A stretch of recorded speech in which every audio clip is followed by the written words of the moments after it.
Hello friends, आज हम पढ़ेंगे टाइप्स ऑफ सेल। तो चलो आप स्टार्ट करते हैं। तो on the basis of nature of nucleus के नेचर पर जो डिवीज़न है सेल उसको हम पढ़ेंगे। पहले आता है प्रोकैरियोटिक। पहले ये समझो, प्रो का मतलब होता है लैक ऑफ न्यूक्लियस, यानी न्यूक्लियस में कुछ कमी, और कैरियोटिक का मतलब होता है न्यूक्लियस। तो इसका मतलब न्यूक्लियस में कुछ कमी, प्रोकैरियोटिक। और यूकैरियोटिक होता है, और जो यूकैरियोटिक होता है, यूकैरियोटिक मीन्स होता है ट्रू।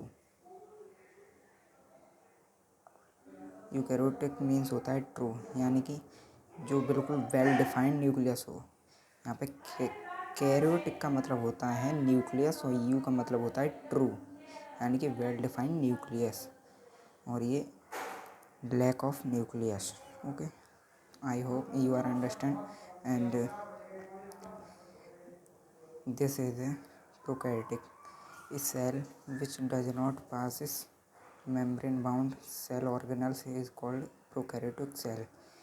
एक ऐसी सेल जिसके पास मेम्ब्रेन बाउंडन नहीं हो सेल ऑर्गेनल्स पर, यानी कि जैसे कि न्यूक्लियस है, तो न्यूक्लियस जो बैक्टीरिया में होते हैं उनमें कोई मेम्ब्रेन बाउंड नहीं होती है सेल ऑर्गेनल्स पर, यानी कि एक ऐसी सेल जिसमें जो सेल ऑर्गेनल्स होते हैं वो मेम्ब्रेन बाउंड उसमें नहीं हो। यहाँ पे मेम्ब्रेन का मतलब होता है झिल्ली, जो कि सेल के ऊपर होती है, और सेल के ऊपर भी होती है और सेल ऑर्गेनल्स के भी ऊपर होती है।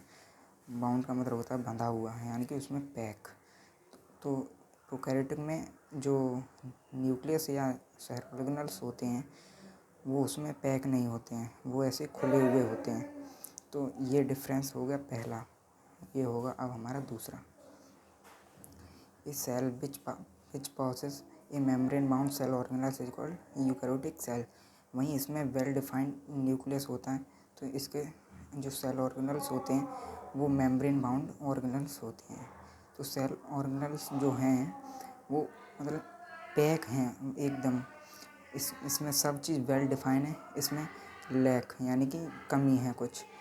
तो यानी कि ए सेल यानी ऐसी सेल जिसके पास मेम्ब्रेन बाउंड सेल ऑर्गेनल्स हों उसे हम यूकैरियोटिक कहते हैं। एग्जांपल में न्यूक्लियस है, माइटोचॉन्ड्रिया है, क्लोरोप्लास्ट है, और भी ETC एक्स्ट्रा हैं। ये इन सब के ऊपर मेम्ब्रेन बाउंड होती है, और इसमें किसी में होती है किसी में नहीं होती। इसमें मतलब कुछ ना कुछ कमी रहती है इसमें। अब second point, nuclear envelope and nucleus is present. तो इसमें क्या होता है, न्यूक्लियर एनवेलोप यानी जो न्यूक्लियस की मेम्ब्रेन होती है उसे हम कहते हैं nuclear envelope, and nucleus is present, और उसमें न्यूक्लियस प्रेजेंट होता है सेल में। यहाँ पे आता है हमारा यूकैरियोटिक का। तो न्यूक्लियर एनवेलोप तो होता ही है, ऊपर से न्यूक्लियोलस भी होता है, एंड न्यूक्लियोली भी होती है। तो इसमें न्यूक्लियर एनवेलोप भी होता है, और ये इसमें जो कि प्रोकैरियोटिक में नहीं होती वो इसमें होती है nucleus, and nucleoli are present. इसमें ये भी इसमें न्यूक्लियर एनवेलोप होता है, उसमें न्यूक्लियोलस होता है। इसमें न्यूक्लियर एनवेलोप भी होता है, न्यूक्लियोलस भी होता है, और न्यूक्लियोली भी होती है। तो इसमें तीनों चीज़ होती हैं, इसमें दो चीज़ होती हैं। अब हम पढ़ेंगे प्रोकैरियोटिक का थर्ड पॉइंट। तो इसमें जो DNA होता है वो डबल स्टैंडर्ड सर्कुलर होता है, जो कि एसोसिएटेड होता है स्टोन और प्रोटॉन्स के साथ। तो इसमें डबल स्टैंडर्ड का मतलब होता है डबल स्टैंडर्ड सर्कुलर। तो ये हमारा डबल स्टैंडर्ड सर्कुलर DNA है। और जो यूकैरियोटिक में होता है वो होता है हमारा DNA इज़ ए लीनियर, यानी कि लीनियर होता है। इसमें सर्कल है, डबल स्टैंडर्ड सर्कुलर DNA, इसमें लीनियर है। तो DNA is linear and associated with stone. इसमें भी स्टोन्स के साथ एसोसिएटेड होता है, और इसमें एसोसिएटेड स्टोन के साथ नहीं होता।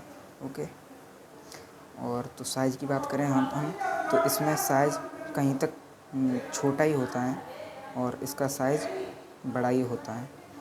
ओके, तो I hope you are understand and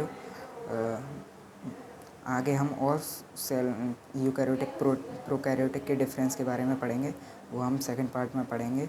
and नीचे ये कुछ इम्पोर्टेंट है, जैसे कि यहाँ पे वर्क ऑफ क्लोरोफिल। तो क्लोरोफिल का काम क्या होता है, ये प्लांट सेल में होता है क्लोरोफिल। इसका काम होता है ऑब्जर्वेशन ऑफ सनलाइट एनर्जी, जो कि प्लांट्स अपना खाना बनाते हैं तो उसमें जो सनलाइट जो होती है तो उसको जो मतलब ऑब्ज़र्व करता है, वो उसका काम होता है क्लोरोफिल का। और ये एक यूग्लिना है।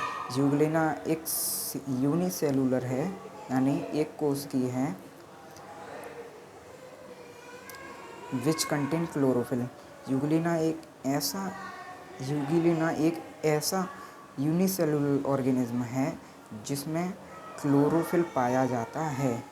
केवल ये एक ही ऐसा ऑर्गेनिज्म है जिसमें यूनिसेलुलर है बट, और इसका नाम है यूग्लिना। तो यूग्लिना एक ऐसा ऑर्गेनिज्म है जिसमें क्लोरोफिल पाया जाता है, जो कि सनलाइट को ऑब्जर्व करता है। So thank you and have a nice day. Thank you.